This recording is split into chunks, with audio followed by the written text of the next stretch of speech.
بسم اللہ الرحمن الرحیم۔ آج کا ہمارا جو سوال ہے، جیسے سردیاں بھی شروع ہونے والی ہیں، نماز میں کپڑے فولڈ کرنا مکروہ تحریمی ہے۔ ہائی نیک کو گردن سے فولڈ کیا جاتا ہے، اسی طرح شلوار کے نیچے گرم پاجامے کو بھی پونچھوں سے کیا کیا جاتا ہے، فولڈ کیا جاتا ہے، تاکہ وہ ذرا شو میں کمی نہ آئے، ٹھیک ہے نا۔ وہ اگر آپ نے پینٹ پہنی ہے یا شلوار پہنی ہے، اس کے نیچے سے پاجامہ بھی نکلا ہے تو عجیب لگتا ہے نا، تو کچھ فولڈ کر لیتے ہیں، وہ چیز عرض کر رہا ہوں آپ سے۔ اور اسی طرح سویٹر کو نیچے سے فولڈ کرنا، یہ ایک ہوتی ہے جیکٹ، ایک ہوتا ہے سویٹر، وہ جو بنتے ہیں لوگ، تو یہ جو بنے ہوئے سویٹر ملتے ہیں، جرسیاں ملتی ہیں سکولز میں بھی جو ہے لگتی ہیں، بلو کلر کی، کہیں گرین، کہیں ریڈ کلر کی، تو وہ بچے لمبی زیادہ ہوتی ہیں نا، وہ نیچے سے فولڈ کر لیتے ہیں۔ اب وہ نارمل فولڈ کرنا کوئی مسئلہ نہیں، مسئلہ یہ آ رہا ہے کہ نماز میں فولڈ کرنا کیسا ہے، کیونکہ ایک حدیث میں آتا ہے نبی صلی اللہ علیہ وسلم نے نماز میں کپڑے کو سمیٹنے سے منع فرمایا، اور بالوں کو بھی نماز میں سمیٹنے سے منع فرمایا، ابھی وہ حدیث بھی آئے گی آگے۔ تو اب یہاں پر ان سب مسائل میں مسئلہ آ رہا ہے، کیا کریں۔ اسی طرح آج کل لڑکیاں حجاب بناتے ہوئے آگے سے دوپٹے کو فولڈ کرتی ہیں، گھما گھما کے لپیٹ رہے ہیں، ٹھیک ہے، تاکہ اچھا دکھے۔ کیا یہ سب اس فولڈ کرنے میں آتے ہیں جن کے بارے میں نبی پاک صلی اللہ علیہ وآلہ وسلم نے منع فرمایا؟ تو اس کا جواب سن لیں۔ نماز میں کپڑا فولڈ کرنا مکروہ تحریمی ہے، ناجائز ہے اور گناہ ہے، مگر فقہائے کرام نے فولڈ کرنے کی ہر صورت کو مکروہ تحریمی اور گناہ نہیں فرمایا، بلکہ کراہت تحریمی کی بنیاد ایک خاص ضابطے پر رکھی ہے، اور وہ ضابطہ کیا ہے؟ جیسے فزکس میں ہوتا ہے نا، فارمولہ ہوتا ہے، میتھ میں بھی ہوتا ہے فارمولہ، وہ فارمولہ آپ سن لیں ذرا، کہ اس انداز میں کپڑا فولڈ کرنا جو خلاف معتاد ہو، یہ مکروہ تحریمی ہے۔ جو خلاف معتاد نہیں ہے وہ مکروہ تحریمی بھی نہیں ہے، اس میں آپ نماز بھی پڑھ سکتے ہیں۔ اب خلاف معتاد کیا ہے؟ کہ یعنی عادتاً اور عموماً اس انداز میں کپڑے کو فولڈ نہ کیا جاتا ہو، تو اس انداز میں فولڈ کر کے نماز پڑھنا کیا ہے؟ مکروہ تحریمی ہے، اور کیا ہے؟ گناہ ہے۔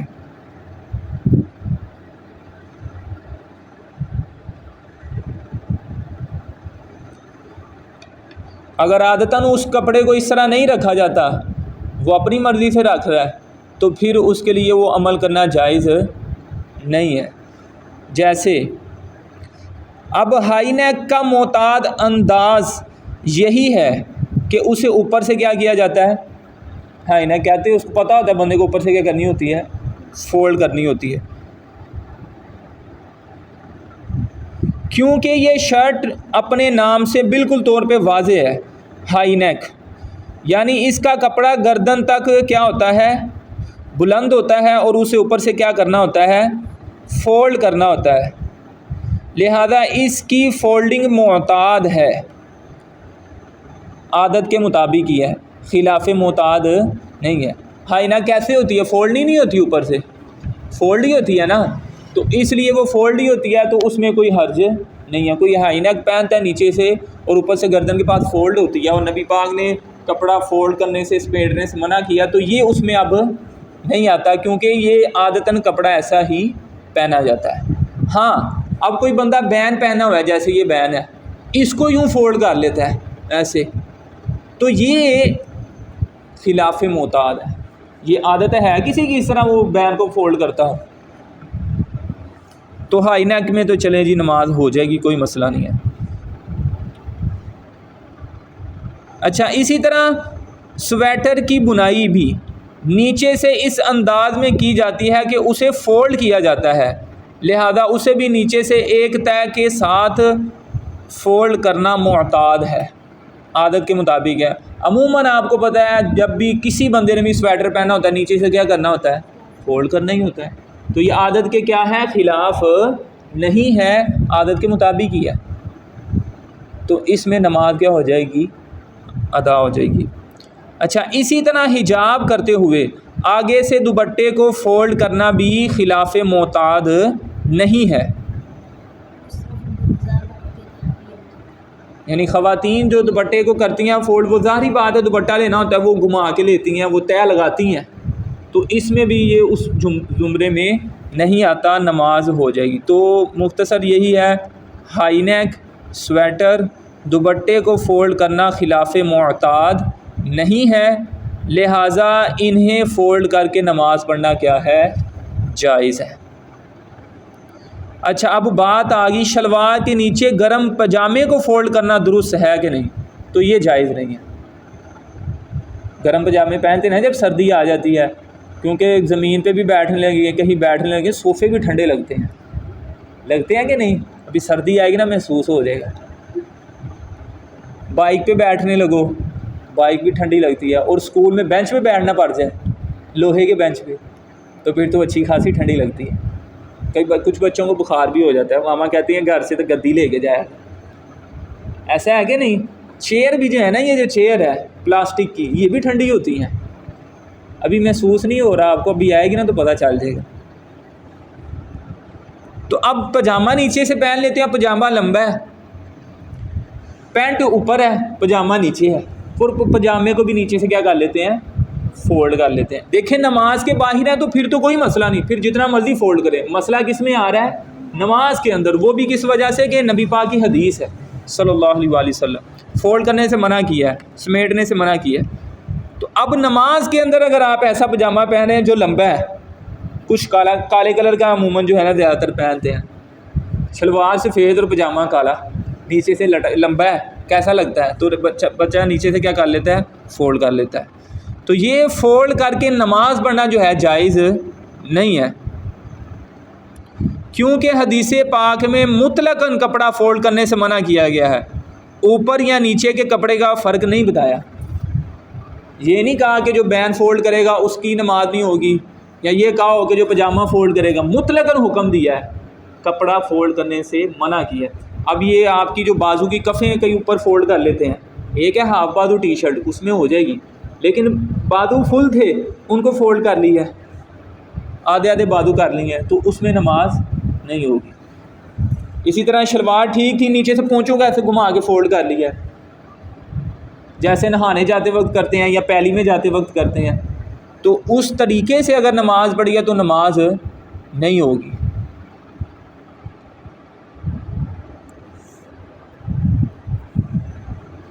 اور کیونکہ پاجامے کا معتاد انداز بھی یہ نہیں کہ اسے فولڈ کیا جائے، لہذا وہ نیچے بھی پہنا جائے تو اسے کیا کرنا ہوگا؟ کھولنا ضروری ہے۔ دیکھیں نا، آپ جب پاجامہ نارمل پہنتے ہیں، سردی نہیں ہے، پاجامہ پہننا ہوگا تو کیا ہوتا ہے؟ لمبا ہی ہوتا ہے، بلکہ کئی تو شلواریں پاجامے ایسے ہوتے ہیں اگر آپ ان کو فولڈ کریں گے تو شو میں کمی آتی ہے۔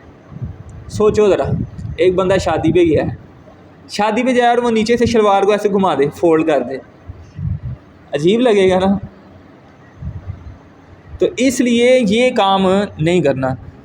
ہاں، آپ یہ کر لیں کہ جب نماز پڑھنے لگے ہیں پاجامے کو سیدھا کر لیں، ٹھیک ہے، نماز پڑھ کے جب اکیڈمی جانے لگے ہیں، اسکول جانے لگے ہیں یا کہیں اور جانے لگے ہیں تو پھر نیچے سے فولڈ کر دیں تاکہ کسی کو پتہ نہ چلے نیچے پاجامہ پہن۔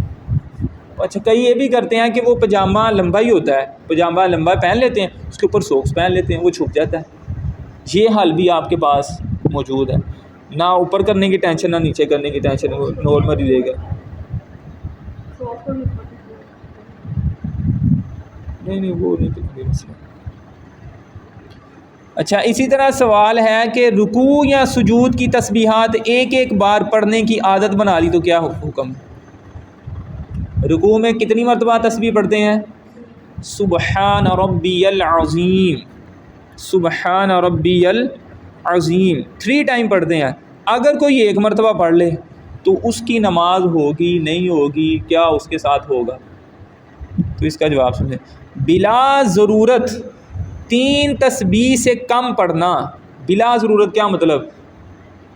کسی کی طبیعت نہیں ٹھیک، سر میں بہت درد ہو رہا ہے، ٹھیک ہے، پتہ ہے 3 منٹ بعد گاڑی چلی جانی ہے ٹرین، تو پھر اس صورت میں آپ کیا کر لیں کہ ایک تسبیح پڑھیں گے تو نماز آپ کی کیا ہو جائے گی؟ جلدی مکمل ہو جائے گی اور آپ کو گاڑی بھی مل جائے گی، ٹھیک ہے۔ تو بلا ضرورت 3 تسبیح سے کم پڑھنا مکروہ تنزیہی ہے، یعنی نہ گاڑی جا رہی تھی نہ طبیعت خراب تھی، ویسے ہی ایسے سستی کی مارے کیا کیا ہے؟ ایک مرتبہ پڑھ لی ہے، تو یہ مکروہ تنزیہی ہے، اس میں گناہ پھر بھی آپ کو نہیں ہوگا، نماز ہو جائے گی، ثواب بھی نماز کا ملے گا۔ لیکن یہ جو 3 مرتبہ آپ نے 1 مرتبہ کر دیا، 2 مرتبہ نہیں پڑھا، تو ظاہری بات ہے اس کا ثواب نہیں ملے گا۔ سبحان ربی العظیم، اتنے قیمتی الفاظ ہیں، اللہ کی تعریف کی جا رہی ہے، تو 3 مرتبہ ہی پڑھنے چاہیے۔ تو اس کی عادت بنانا جو ہے اگرچہ گناہ نہیں ہے، لیکن اس کی عادت بنانے سے کیا کرنا چاہیے؟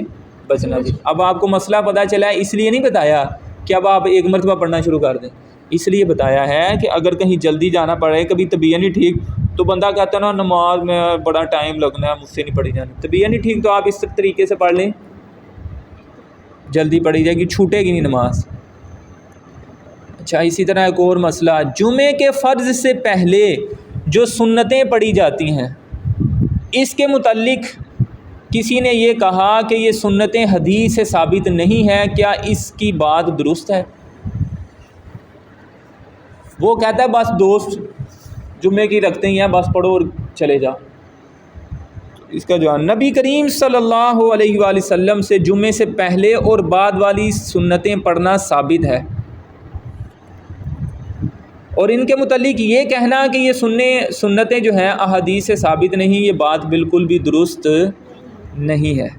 سنن ابی داؤد شریف کی حدیث ہے، حضرت نافع رضی اللہ تعالیٰ عنہ سے مروی ہے، فرمایا کہ حضرت ابن عمر رضی اللہ تعالیٰ عنہما جمعہ سے پہلے نماز کو طویل کرتے اور جمعہ کے بعد اپنے گھر میں 2 رکعات ادا کرتے اور فرماتے کہ اللہ تعالیٰ کے رسول صلی اللہ علیہ وسلم اس طرح کیا کرتے تھے۔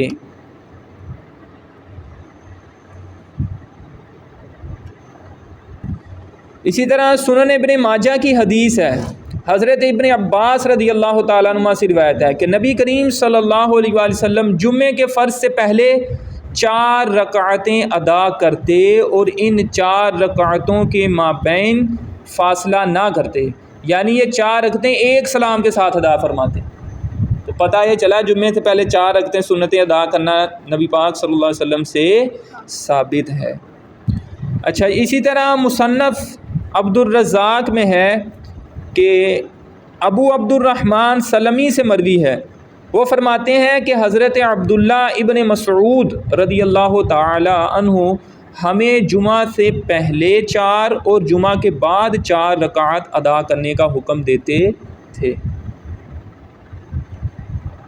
تو ان احادیث سے دیکھیں جمعہ سے پہلے بھی اور بعد میں بھی سنتیں ادا کرنے کا ثبوت مل رہا ہے، تو سنتیں ادا کرنی چاہیے۔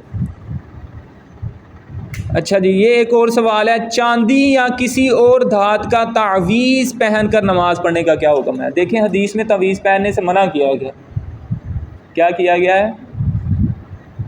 اب اس میں 2 چیزیں ہیں، بعض لوگ کہتے ہیں بالکل نہیں پہننا، نہیں ایسا نہیں ہے، بلکہ وہ کہتے ہیں کہ زمزم گلے میں لٹکانے سے کوئی فائدہ نہیں ہوتا، پینے سے ہی ہوتا ہے۔ اسی طرح تم عربی کلام جو ہے نا لکھ کے گلے میں لٹکاؤ گے، اس کا کوئی فائدہ نہیں، پڑھو گے تو پھر ہی فائدہ ہوگا، کیونکہ نبی پاک صلی اللہ علیہ وسلم نے تعویذ پہننے سے منع کیا ہے۔ یاد رکھیں وہ جو حدیث میں منع کیا گیا نا، یہ بڑی لمبی چوڑی بات میں آپ کو مختصر بتا رہا ہوں، وہ ان تعویذات سے منع کیا گیا ہے جو شرکیہ کریمات ہیں۔ اچھا مجھے بتائیں، کیا قرآن پاک جو ہے اس کے جو الفاظ ہیں اس میں برکت نہیں ہے برکت، ٹھیک ہے۔ اب اگر کوئی بندہ ان کو لکھتا ہے اور اپنے پاس رکھتا ہے تو ظاہری بات ہے اس کو برکت نصیب ہوگی، پڑھے گا تو اور زیادہ ہے۔ تو وہ جو حدیث پاک میں منع کیا گیا ہے نا تعویذ پہننے سے، وہ شرکیہ کلمات جو تعویذ ان چیزوں پر مشتمل ہوں گے ان تعویذات سے منع کیا گیا ہے۔ اس لیے اس سے یہ پتہ چلا کہ اگر کوئی تعویذ دے اور آپ اس کو کھول کے دیکھ لیں کچھ نہیں ہوتا۔ کچھ تعویذ دیتے کہتے کھول کے نہیں دیکھنا، کھول کے کیوں نہیں دیکھنا؟ تو اس میں کوئی حرج نہیں ہے، اگر آپ تعویذ کھول کے آپ دیکھیں، آپ کا رائٹ ہے، لکھا گیا اندر، چاہے اس نے کچھ اور ہی رام شام لکھا ہو تو اس لیے کھول کے دیکھیں۔ قرآن کی آیت وغیرہ لکھی بھی ہے کہ نہیں، کوئی حدیث کی دعا وغیرہ بھی لکھی ہے کہ نہیں، سمجھ آ رہی ہے؟ تو یہ کھول کے دیکھنے سے کچھ بھی نہیں ہوتا، بلکہ کھول کے چیک کرنا چاہیے۔ تو اب سوال یہ ہے کہ اگر یہ تعویذ نا چاندی یا کسی اور دھات کی ڈبیاں میں نا تعویذ بند کر کے پہننا عورت کے لیے اور مرد کے لیے یہ کیسا ہے؟ تو یاد رکھیں عورت کے لیے پہننا بلا شبہ کیا ہے؟ جائز ہے۔ وہ سونا پہنے، چاندی پہنے، دیکھو خواتین پھر بھی کہتی ہیں کہ مرد ہم سے آگے چلے گئے ہیں، تو مرد کو کیا حکم ہے؟ خبردار صرف ایک چاندی کی انگوٹھی پہن سکتا ہے، وہ بھی 4.25 ماشے سے کم، بس اس سے زیادہ یہ تعویذ جو ہے نا ڈبی وغیرہ میں نہیں پہن سکتا، چاہے سونے کا ہو چاہے چاندی کا ہو۔ کر سکتا مرد عورت کا مقابلہ؟ اس کو اجازت ہی نہیں ہے، پیچھے رہ گیا، ٹھیک ہے؟ تو یہ صرف تعویذ پہننے کے اعتبار سے پیچھے رہ گیا، ویسے اللہ نے فضیلت دیا مرد کو، وہ اور ایک کیٹیگری ہے۔ تو بہرحال سمجھ آ رہی ہے آپ کو یہ مسئلہ؟ ہاں آپ نے تعویذ وغیرہ پہنے چمڑے کا ہوتا ہے، وہ اس میں آپ پہن لیں، ٹھیک ہے؟ یہ بہتر اس لیے ہوتا ہے تاکہ بے ادبی نہ ہو اور دوسرا پانی وغیرہ نہ لگے۔ اگر کوئی اپنے پاس تعویذ دیتا ہے نا، وہ تعویذ اپنے پرس میں رکھ لیں، آپ کوئی مسئلہ نہیں ہے۔ چین لٹکاتے ہیں؟ کیا چین ہوتی ہے؟ وہی ہے نا، یہ وہی مسئلہ ہے، ڈبی ہے، وہی چھوٹی ڈبیا ہی کہہ رہا ہوں نا، وہ چھوٹی ڈبی جو ہوتی ہے، کچھ نے تو اندر ڈبی ہوتی ہے، کھولنے دل ہوتا ہے، ایک طرف خود کی تصویر ہو ایک طرف اپنی بیوی کی تصویر، کچھ کھولتے ہیں ایک طرف اللہ کا گھر ہو ایک طرف روضہ رسول ہوتا ہے۔ تو اس طرح کی ڈبیاں پہننا جو ہے مردوں کے لیے جائز ہی نہیں ہے۔ لوہا مرد پہن ہی نہیں سکتے، سونا مرد پہن ہی نہیں سکتے، اور چاندی بھی مرد پہن ہی نہیں سکتے۔ بیٹا وہ 4.25 ماشے سے کم کی چین بنتی ہی نہیں ہے، وہ وزن میں زیادہ چلی جاتی ہے، صرف انگوٹھی بنے گی۔ اور یہ چین وغیرہ تو یہ ویسے بھی جو ہے نا، یہ عیسائی لوگ اس طرح کے جو ہے نا طریقے کرتے ہیں، دیکھا نا آپ نے وہ گلے کے اندر ٹی سا پہن لیتے ہیں، تو اس لیے ان سے مشابہت بھی نہیں ہونی چاہیے۔ یہ سارے کام جو ہے یہ مسلمانوں کو نہیں کرنے۔ آپ کو میں بتاؤں مزے کی بات کہ ایک صحابی نے سونے کی انگوٹھی پہنی تھی تو نبی پاک صلی اللہ علیہ وسلم نے منع کر دیا، انہوں نے اپنی انگوٹھی اتار کے پھینک دی۔ اب سونے کی انگوٹھی پہننا منع ہے، لیکن اگر کسی کے پاس ہے نا تو وہ پاس رکھنا کوئی بری بات نہیں ہے۔ دوسرے صحابہ نے ان سے کہا کہ آپ انگوٹھی اٹھا لیں اور بیچ کے پیسے لے لیجیے، تو پتہ ہے انہوں نے کیا فرمایا؟ انہوں نے کہا کہ میں اس چیز کو ہاتھ بھی نہیں لگاؤں گا جس کو میرے نبی نے منع کر دیا۔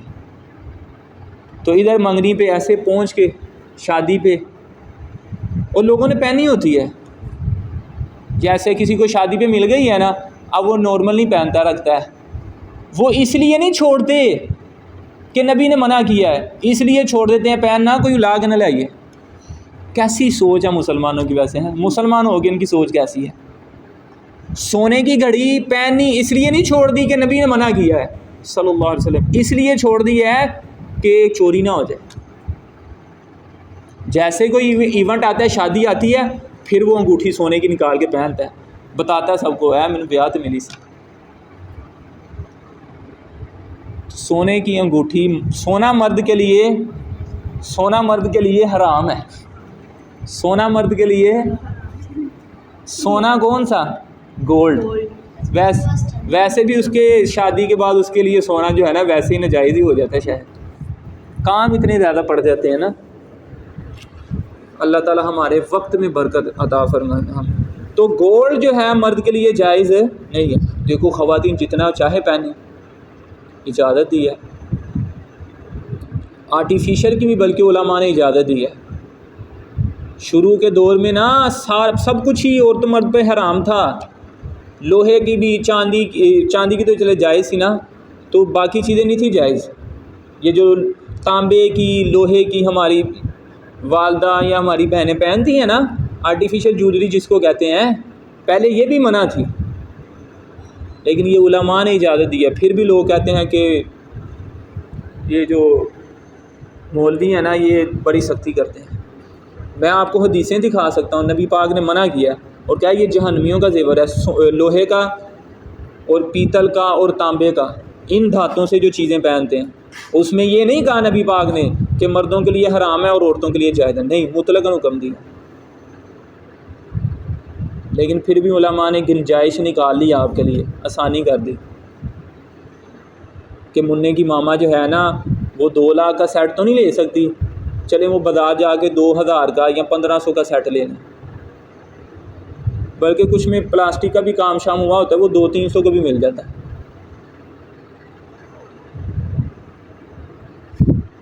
تو بات سمجھ آ گئی ہے؟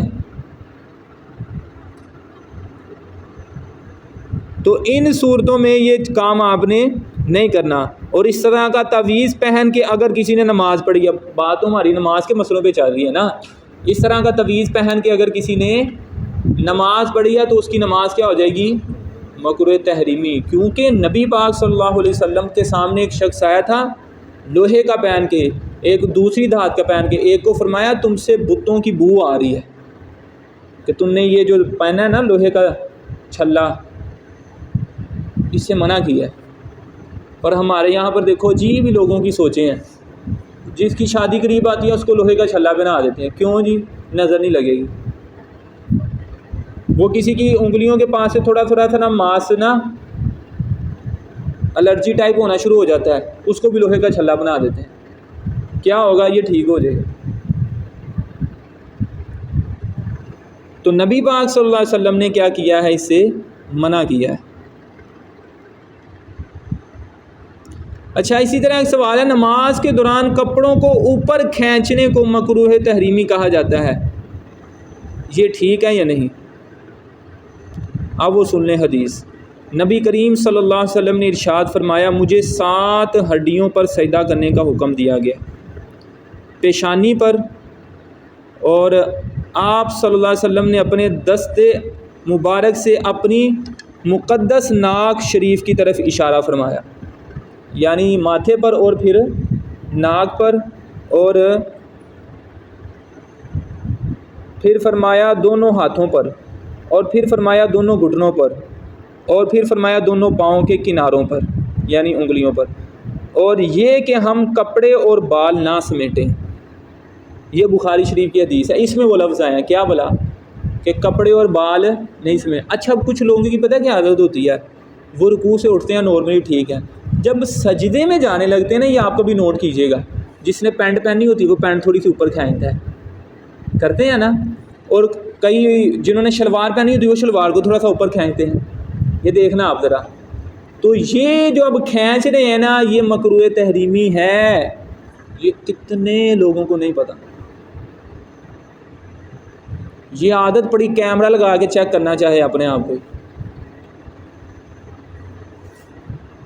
جیسے ہی سجدے میں جانے لگتے ہیں کیا کرتے ہیں؟ شلوار کو اوپر کرتے ہیں، پینٹ کو، پینٹ والے تو ضرور پینٹ کرتے ہیں اوپر. تو یہ کام آپ نے نہیں کرنا.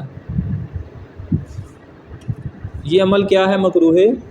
اس لیے بہتر یہ نماز ٹائم شلوار ہی پہن لو. اب پینٹیں اب ایسی آئی ہیں، وہ ہوتی ہیں لچک والی ہوتی ہیں، اچھی کوالٹی کی ہوتی ہیں، یعنی اس میں آپ کو اوپر نہیں کرنی پڑتی، وہ ویسے ہی اوپر کرنے کی یہی ضرورت ہے، وہ ٹائٹ ہو گئی ہے. اب اس میں آپ خیال رکھیں. یہ عمل کیا ہے؟ مکروہ تحریمی ہے. اس سے نماز نہیں ہوتی.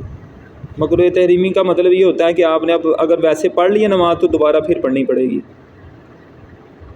اچھا جی، یہ سوال آ گیا، یہ آج کل کچھ لوگ مردوں کو نا عورت بننے کا بھی شوق ہے، پیچھے سے دیکھیں تو پتہ نہیں چلتا کہ یہ لڑکا ہے کہ لڑکی ہے، بال ہی اتنے لمبے رکھ لیتے ہیں نا، تو شریعت میں کیا، نماز میں اگر کوئی اس طرح کرے، سوال یہ ہے کہ اگر مرد کے بال لمبے ہوں تو کیا وہ پونی باندھ کر نماز پڑھ سکتا ہے؟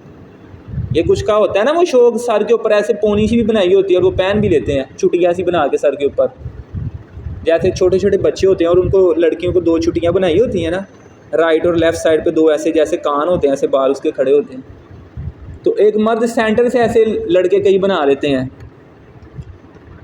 تو مرد کا پونی باندھ کر نماز پڑھنا ناجائز اور حرام ہے، اس کی وجہ سے نماز مکروہ تحریمی واجب الاعادہ ہوگی، دوبارہ پھر پڑھنی پڑے گی۔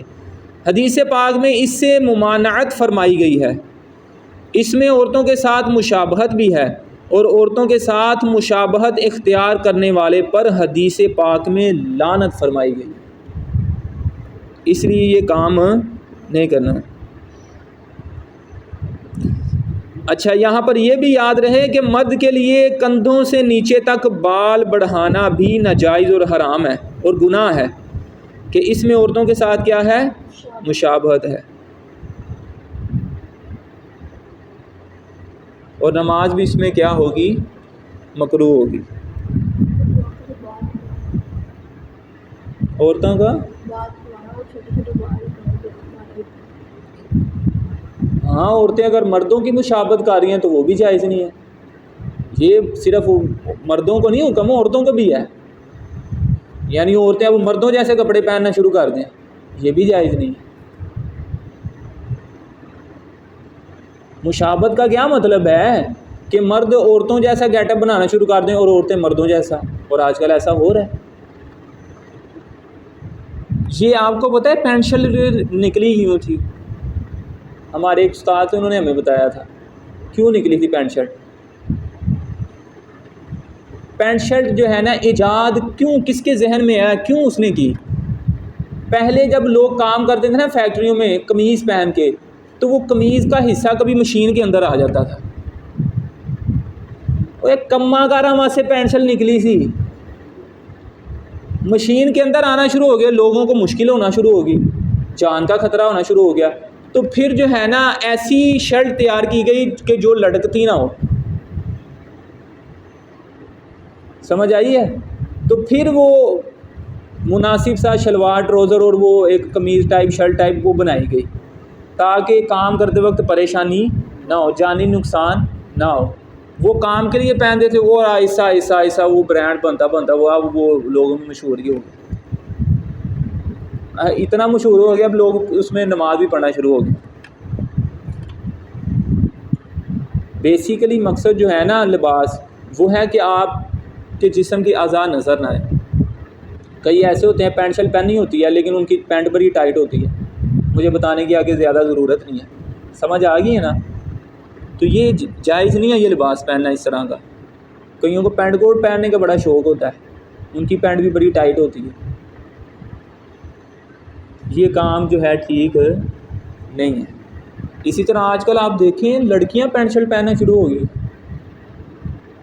اور تنگ پینٹ شرٹ کیا، وہ جو پجامے ایک مرتبہ بتایا تھا میں نے، وہ جو ہم سردیوں میں نیچے پہنتے ہیں سردی سے بچنے کے لیے، وہ نارمل پہنتے ہوتے ہیں، 10 سال کی لڑکی نے پہننا ہے، 8 سال کی، یہ مسلمانوں کے بچے ہیں۔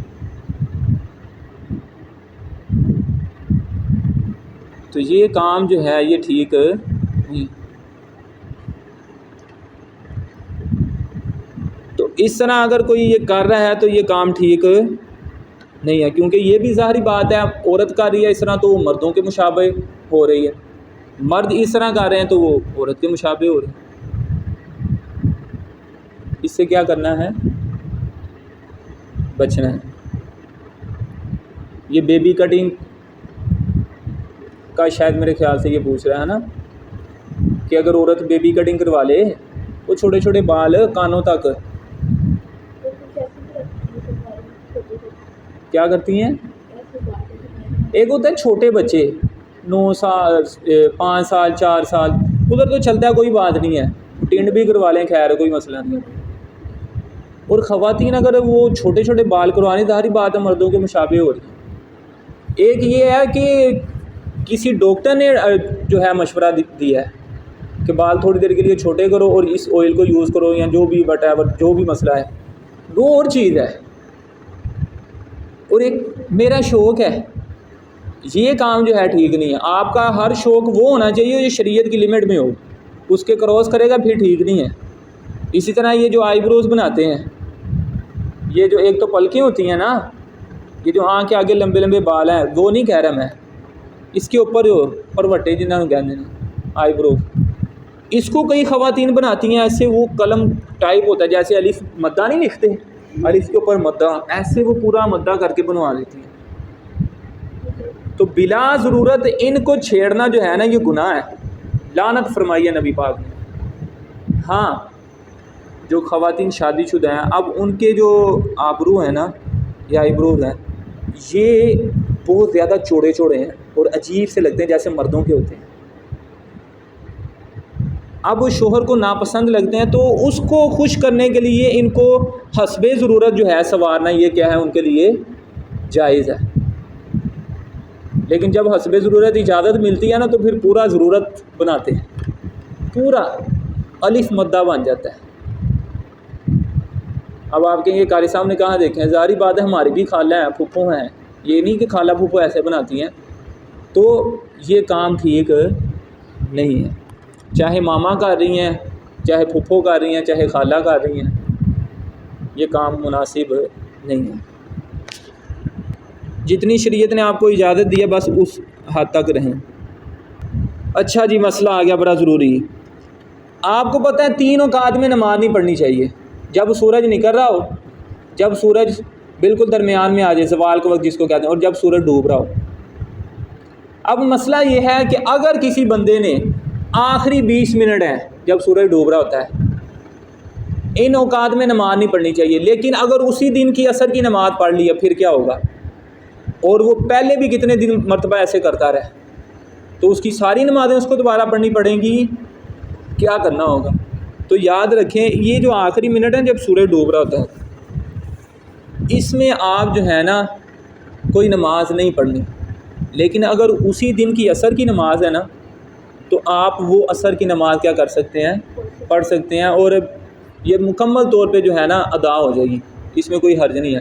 ہاں بہتر یہ ہے کہ آپ کو فوراً نماز پڑھنی چاہیے تھی، اتنی تاخیر آپ نے نہیں کرنی۔ اب دیکھیں نا تاخیر سونے سے بھی ہو سکتی ہے نا، کوئی بندہ ظہر کی نماز پڑھ کے سویا ہے، تھکا بہت ہے، تھکاوٹ بہت زیادہ تھی، کہیں شہر سے سفر کر کے آیا، آنکھ لگ گئی، اب وہ عصر کی نماز کا وقت ختم ہونا 6 بجے، اب وہ اٹھا ہی بیچارہ 5:30 ہے، تھکا تھا نہیں پتہ چلا، تو اس نے جلدی سے وضو وغیرہ کیا، بعد میں دیکھا کہ 20 منٹ رہ گئے، تو اب اس نے آخر میں نماز پڑھ لی، تو اس کی نماز ہو جائے گی، کوئی مسئلہ نہیں ہے۔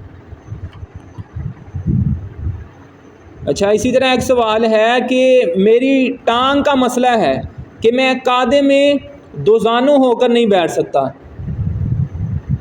یا بیٹھ سکتی، لہذا میں قعدے میں چوکڑی مار کر بیٹھتا ہوں، تو کیا اس طرح نماز پڑھنا ٹھیک ہے؟ اور اگر میں جماعت کروانا چاہوں، یعنی امام صاحب ہی چوکڑی مار کے بیٹھ سکتے ہیں کہ نہیں؟ یہ سوال سمجھ آ رہی ہے؟ تو دوران نماز قعدہ میں بلا عذر شرعی 4 زانوں بیٹھنا مکروہ تنزیہی ہے، یعنی بندہ بالکل ٹھیک ہے، فٹ فاٹ ہے، کوئی مسئلہ نہیں، بس ایسے چوکڑی مار کے بیٹھ گیا تو بھی اس کی نماز مکمل طور پہ ہو جائے گی، مکمل ثواب ملے گا، کوئی حرج نہیں ہے۔ اور اگر اس میں ایک ہی چیز یہ ہے کہ سنت ترک ہوگی، سنت کا وہ جو ثواب ہے نا وہ اس کو نہیں ملے گا۔ سنت کیا ہے کہ الٹا پاؤں بچھا کر اس پر بیٹھ جائے اور سیدھا پاؤں کھڑا رکھے، اس کی انگلیاں ایسے ہوں، انگلیاں زمین پہ لگی ہوں، انگلیوں کا پیٹ، اور اس کی انگلیاں کیا ہوں؟ قبلے کی طرف ہوں، ایسی انگلیاں قبلے کی طرف۔ اب کوئی اس کے ظاہری بات ہے خلاف بیٹھے گا تو سنت کے خلاف بیٹھ رہا ہے، تو اس کو سنت کا ثواب نہیں ملے گا۔ ہاں اگر عذر کی وجہ سے ہو تو اس صورت میں مکروہ بھی نہیں ہے، یعنی ایک بندے کو اگر وہ بیٹھتا ہے سنت کے مطابق اس طرح، تو اس کو تکلیف ہو رہی ہے، یا کبھی ایسا ہوتا ہے یہ انگوٹھا ہے نا پاؤں کا، اس کی سائڈوں پہ نا ریشہ بن جاتا ہے، جوتا جب پہنتے ہیں نا انگوٹھے والا جوتا کئیوں کو لگتا ہے تو وہ ریشہ بن جاتا ہے نا، تو اب کیا ہوتا ہے کہ آپ جب وہ سنت کے مطابق بیٹھیں گے تو انگوٹھا پریس ہوگا، آپ کو درد ہوگا۔ اب آپ کیسے بیٹھ گئے ہیں؟ چوکڑی مار کے، جیسے بھی میں بیٹھا ہوں چوکڑی مار کے نماز کے اندر ایسے بیٹھ گئے، تو یہ آپ کے لیے بیٹھنا اب مکروہ بھی نہیں ہے، آپ جماعت بھی کروا سکتے ہیں، کوئی مسئلہ نہیں، جماعت بھی ایسے کروا سکتے ہیں۔ اچھا یہ سوال، بعض اوقات نماز پڑھتے ہوئے سامنے بیڈ پہ کوئی سویا ہوتا ہے تو اس صورت میں وہاں نماز پڑھنا کیسا ہے؟ اچھا جی، سوتے شخص کا منہ اگر نمازی کی طرف ہو تو ایسی صورت میں اس کے منہ کے سامنے نماز پڑھنا جائز نہیں ہے، اور اگر اس کا منہ دوسری جانب ہے تو اس کی پیٹھ پیچھے کوئی نماز پڑھے تو اس میں حرج نہیں ہے، نماز ہو جائے گی، یہ طریقہ ٹھیک ہے، لیکن اس سے بھی بچنا بہتر ہے۔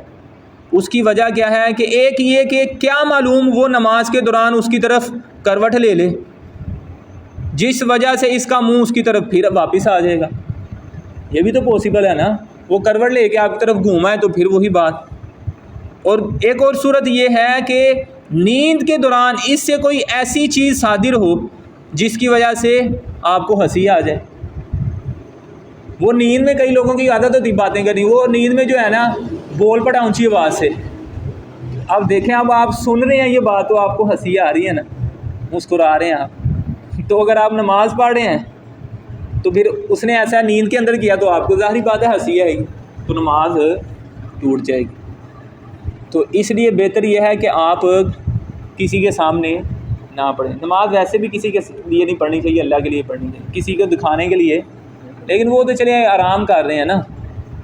تو اب مسئلہ یہ ہے کہ کوئی اگر اس طرح نمازیں پڑھتا رہے کہ کمر اس طرف، اس کے سامنے پیٹھ تھی، منہ اس طرف تھا، تو نمازیں ہوتی نہیں ہیں، کوئی مسئلہ نہیں ہے، لیکن میں آپ کو بتا رہا ہوں احتیاط یہی ہے کہ آپ نہ پڑھیں، اس کی بھی وجہ بتا دی ہے، آپ ہنس سکتے ہیں، ٹھیک ہے نا، تو اس میں احتیاط کرنی ہے۔ وعلیکم السلام۔ اچھا اسی طرح سوال ہے کہ نماز میں سلام پھیرتے ہوئے نمازی نے کس طرف دیکھنا ہے؟ جو رائٹ سائڈ پہ آپ کی دیوار ہے اس دیوار کی ٹائلیں دیکھنی ہیں، کئی ہوتا ہے سلام پھیرتے ہیں ایسے وہ دیکھتے ہیں ٹائلیں کیسی لگ رہی ہیں، ٹائلوں پہ فوکس کرنا شروع ہو جاتے ہیں، اور کئی جو ہے نا ساتھ سلام پھیرتے ہیں ساتھ والے کی جیب پہ اوپر دیکھتے ہیں، لوگ بتاتے ہیں، بچے اس طرح کئی بتاتے ہیں، میں نے سلام پھیرا تو ساتھ والے انکل کی جیب میں 1000 روپیہ تھا۔ تو کہاں دیکھنا چاہیے؟ دیکھیں سیدھی طرف سلام پھیرتے وقت سیدھے کندھے کی طرف، اور الٹی طرف سلام پھیرتے وقت الٹے کندھے کی طرف نظر کا ہونا یہ مستحب ہے، اچھا عمل ہے، ثواب ملے گا۔ لیکن اگر کوئی دیوار کی طرف ہی دیکھتا ہے تو اس کی نماز بھی ہو جائے گی، کوئی مسئلہ نہیں۔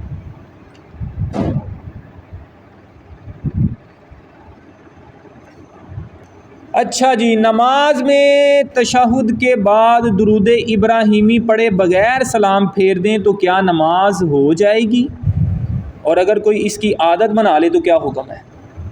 اچھا جی، نماز میں درود شریف کے ترک کرنے سے اگرچہ نماز تو ہو جائے گی مگر نماز کے آخری قاعدے میں درود پاک پڑھنا سنت مؤکدہ ہے، قصدن یعنی جان بوجھ کے اس کا ترک کرنا برا ہے، ایسا شخص مستحق ملامت ہے، اور اس کے ترک کی عادت بنا لینا ناجائز اور گناہ۔ عادت بنانا گناہ ہے، اور اگر کسی سے بھولے سے رہ گیا ہے تو اس کی نماز کیا ہو جائے گی؟ ادا ہو جائے گی۔ اور اگر کسی نے جان بوجھ کے چھوڑ دیا ہے، ایسے جان بوجھ کے ٹی وی دیکھنا ہے جی، گیم لگی ہے اس لیے درود ابراہیم کو چھوڑ دیا ہے، تو یہ عمل کیا ہے؟ برا ہے، گناہ ابھی نہیں اس کو ملے گا، لیکن اگر اس نے عادت بنا لی ہے ہر مرتبہ یا وہ درود ابراہیم پڑھ ہی نہیں رہا گیم کے لیے، کھیلنے کے لیے، فلاں کاموں کے لیے، تو اب یہ کیا ہے، کیا ہوگا؟ یہ بندہ گناہ گار ہوگا۔ عادت بنانا کیا ہے؟ گناہ ہے، کیونکہ درود ابراہیم پڑھنا سنت موقدہ ہے، اور اگر وہ بھولے سے رہ گیا ہے تو پھر گناہ بھی نہیں ہے، اور یہ عمل اس کے لیے برا نہیں ہے کیونکہ اس نے جان بوجھ کے نہیں۔ ہاں سنت رہ گیا، سنت کا ثواب اس کو، ظاہری بات ہے درود پاک نہیں پڑھا تو ثواب نہیں ملے گا۔ اچھا جی، سوال، امام صاحب کے پیچھے آمین کہہ سکتے ہیں یا نہیں؟